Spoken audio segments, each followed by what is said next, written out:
Well, here we are, and this seems like a good time to take a look back at the year in review. Saturday was a holiday, so that really slowed things down. And of course, there wasn't much going on Sunday. Then Monday it snowed. And that's about it. But we still have some time left, so maybe we should take a look back at some of the stuff that happened in 2021 as well. 2021 was a year of big successes for the Democrats. They successfully took over the government, plus they came to power at such a bad moment for the nation's health and economy that anyone with the brains of a tangerine or even a New York Times subscriber could have easily led the way to an era of massive recovery and widespread good feeling. So that was pretty much a high point for them. President and venal houseplant Joe Biden successfully set out to fulfill his promise of bringing the Chinese virus under control.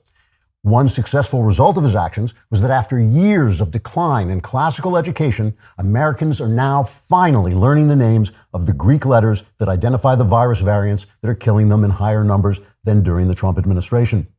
To be fair, White House spokeswoman Jen Psaki says that more people actually died during the Trump administration if you include all the terrorists Trump had killed while destroying the ISIS caliphate that took over much of Syria and Iraq the last time Joe Biden was in the White House.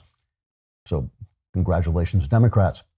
The Democrats also successfully claimed to have won the election with a governing mandate because anyone who said they didn't was taken off YouTube.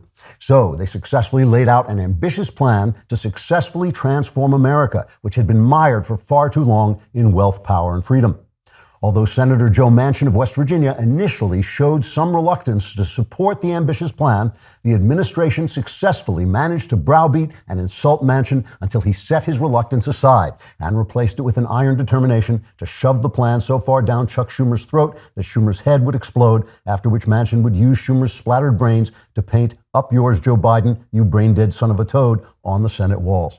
The White House says that negotiations with Senator Manchin will continue until the entire Congress is laid waste.